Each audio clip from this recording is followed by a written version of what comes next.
Sumérgete en el corazón del Salmo 119, los versículos 129 al 136, y descubre cómo la palabra de Dios va más allá de una simple enseñanza para convertirse en una fuente inagotable de asombro y transformación. En este episodio exploraremos las profundidades de la Escritura, revelando cómo esta luz divina ilumina hasta el más sencillo, despierta un anhelo intenso por la santidad y enciende una compasión genuina por un mundo que necesita escuchar la verdad.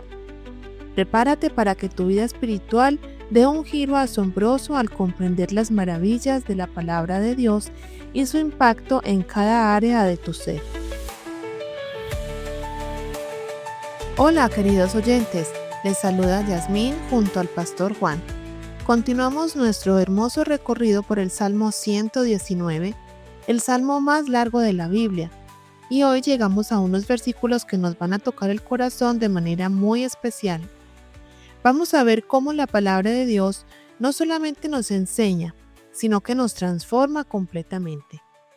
Así es, Linda. Estos versículos 129 al 136 son como joyas preciosas que nos muestran el poder transformador de las Escrituras en nuestra vida diaria. Comenzamos entonces con el versículo 129. Escuchemos con atención estas palabras. Maravillosos son tus testimonios, por tanto los ha guardado mi alma. Cariño, ¿no te parece hermoso cómo el salmista comienza con esta exclamación de asombro? Ujú, totalmente. Fíjate que dice, maravillosos son. No dice útiles o buenos. Usa la palabra maravillosos, que habla de algo que nos deja sin aliento, que nos llena de admiración. Esto me lleva a pensar en algo muy importante. Quien solo conoce la Biblia de manera superficial nunca va a llegar a este nivel de asombro. Es verdad. Es como cuando vemos el océano desde la orilla versus cuando nos sumergimos y descubrimos todo el mundo bajo el agua. Sí, la palabra de Dios tiene profundidades inagotables. Piensa en esto. El mismo Dios que creó el universo se hizo hombre por nosotros. Se convirtió en maldición para librarnos de la nuestra. El ser humano culpable fue justificado con una justicia que no era suya.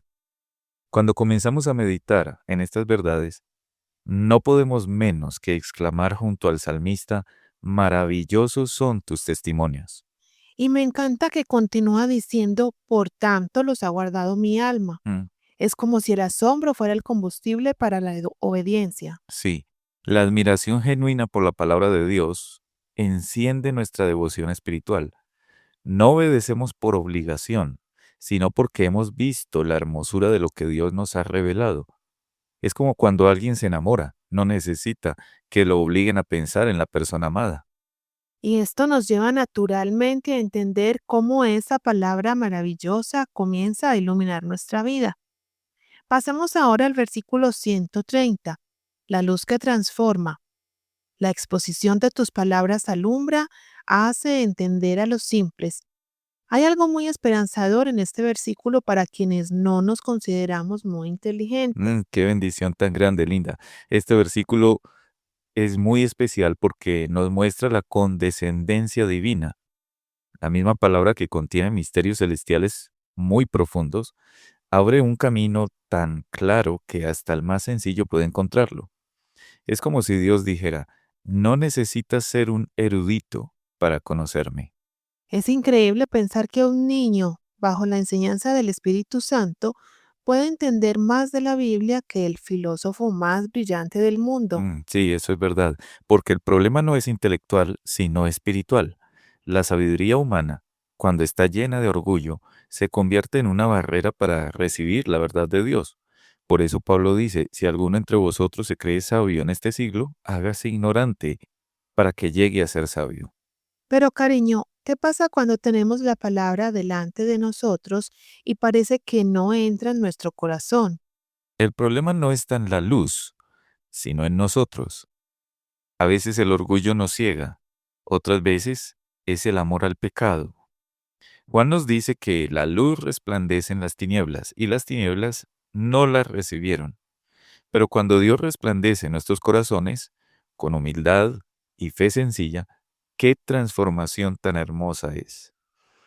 Vamos ahora al versículo 131. El anhelo intenso. Ujú. Mi boca abrí y suspiré porque deseaba tus mandamientos. Es una imagen muy intensa. Sí, es verdad, es una imagen muy especial. El salmista se compara con alguien que está sediento en un día caluroso y abre la boca jadeando, buscando alivio. Pero aquí no es sed de agua, sino sed de Dios, de su palabra.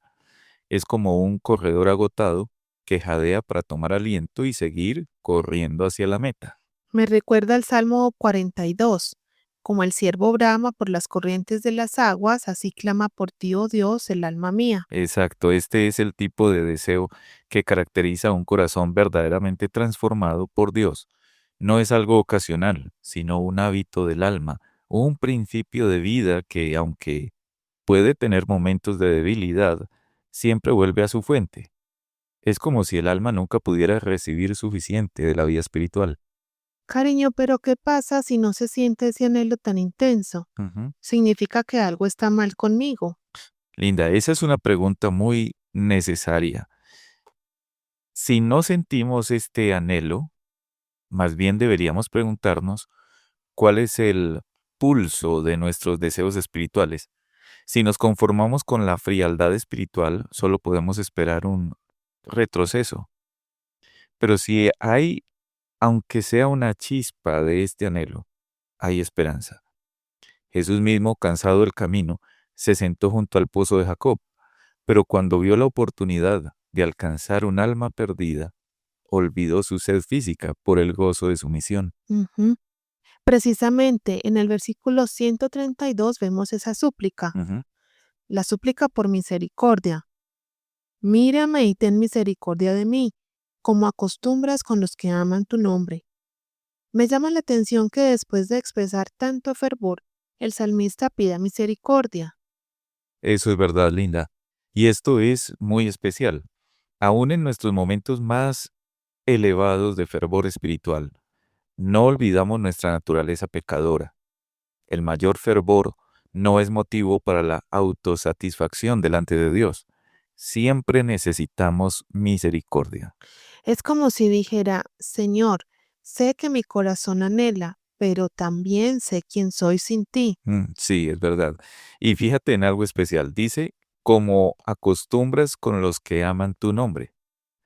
Está pidiendo ser incluido en la familia de Dios, tener la misma porción que aquellos que verdaderamente aman al Señor.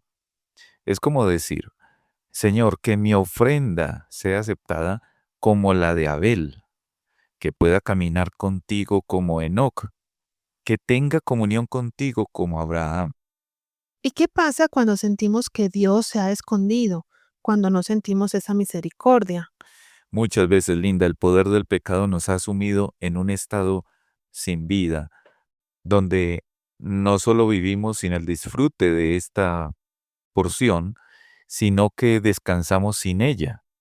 Pero recordemos que una oración de humildad, seriedad y perseverancia, aunque sea probada por un tiempo, nunca será olvidada.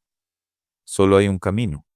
Nuestros ojos y nuestro corazón deben de estar siempre fijos en Jesús. Y es en esa fijación en Cristo que encontramos fuerzas para la siguiente petición, la oración por santidad en el versículo 133. Ordena mis pasos con tu palabra y ninguna iniquidad se enseñoree de mí.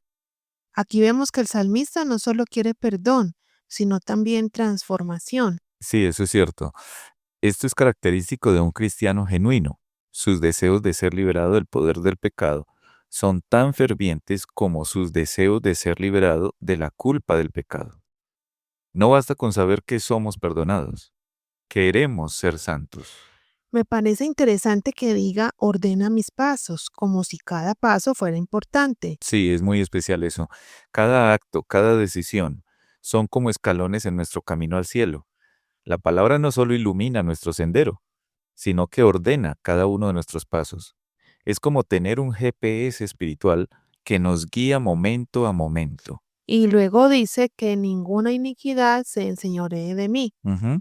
Cariño, ¿cómo sabemos si el pecado se está enseñoreando de nosotros? Ah, qué necesaria esa pregunta. No son las sorpresas ocasionales o los pensamientos malvados lo que prueba el poder dominante del pecado, sino cuando el pecado sube al trono de nuestros afectos. El corazón no puede admitir más que un gobernante. Cuando consentimos al pecado con nuestra voluntad, ahí es donde reina. Pero hay esperanza. El hombre que goza del perdón de la iniquidad es aquel en cuyo espíritu no hay engaño. Es reconfortante saber que esta liberación está conectada con nuestra aceptación delante de Dios y también que podemos orar por liberación cuando las circunstancias nos opriman. Es verdad. El versículo 134 nos presenta una petición muy específica: libertad para servir. Líbrame de la violencia de los hombres y guardaré tus mandamientos. Cariño, es válido orar por liberación de nuestras circunstancias Ah, difíciles. por supuesto que sí, Linda. Pero nota algo importante, el salmista no pide liberación por comodidad personal, sino para poder servir mejor a Dios. Dice, y guardaré tus mandamientos. A veces las pruebas se convierten en obstáculos para servir al Señor. Y es legítimo orar por liberación para poder cumplir mejor nuestro propósito. Es como cuando las iglesias primitivas tenían paz y se multiplicaban, según leemos en Hechos. Exactamente. Un tiempo de liberación puede ser una temporada de gran prosperidad espiritual, pero debemos de tener cuidado. Esta oración debe presentarse con cautela, acompañada del propósito sincero de usar nuestra libertad para guardar los preceptos de Dios. ¿Y por qué dices que debemos tener cuidado? Porque muchos han expuesto la inseguridad de sus propios corazones cuando la súplica ha sido escuchada, la liberación concedida y la promesa olvidada. Es fácil prometer que serviremos mejor cuando las circunstancias cambien, pero luego, cuando llega la liberación, olvidamos nuestra promesa. Entonces, lo más seguro es dejar que Dios use sus propios métodos con nosotros, Ujú. viviendo el momento presente para Él. Sí, Y mientras tanto, podemos buscar algo aún más fundamental: la búsqueda del rostro de Dios, que la vemos en el verso 135. Haz que tu rostro resplandezca sobre tu siervo y enséñame tus estatutos. Es algo muy íntimo en esta oración. sí, es muy especial. Aun si el Señor nos libra de toda opresión externa, si gozamos de salud espiritual, estaremos inquietos hasta que Él haga resplandecer su rostro sobre nosotros. Otros preguntan, ¿quién nos mostrará el bien? Pero al final descubrirán que han gastado su dinero en lo que no es pan. El clamor del creyente es, déjame ver el rostro del Rey.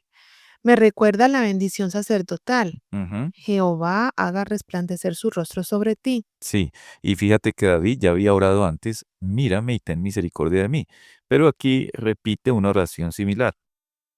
Tal vez otra nube había oscurecido su cielo espiritual.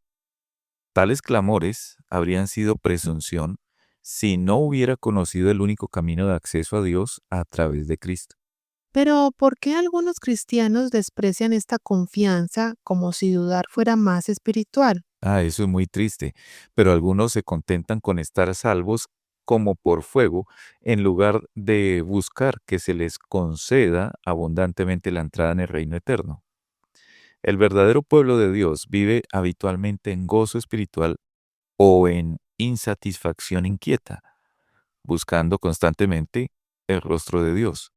No pueden prescindir de él. Y cuando buscamos ese rostro, no podemos cerrar los ojos ante el dolor que nos rodea. Sí, eso es cierto. Llegamos al último versículo de esta sección, el 136, que es conmovedor. Lágrimas de compasión. Ríos de agua descendieron de mis ojos, porque no guardaban tu ley. Qué contraste tan hermoso, del gozo de ver el rostro de Dios a las lágrimas por quienes no conocen su ley. Esa es la mente de Cristo, linda. Jesús, en su momento de triunfo, entrando a Jerusalén, con hosanas y alabanzas, de repente se detiene y llora sobre la ciudad. En medio de la exultación, Solo el Salvador parecía no tener voz para el triunfo, ni corazón para la alegría, porque su mente omnisciente abarcaba la desolación espiritual que se avecinaba. Y un cristiano será conformado a la imagen de su Señor. Ujú, sí, así es. Nuestro corazón se conmoverá con una tierna preocupación por el honor de nuestro Dios y una compasiva preocupación también por los pecadores que no guardan su ley. Piensa en Lot, en Sodoma, afligido por la nefanda conducta de los malvados.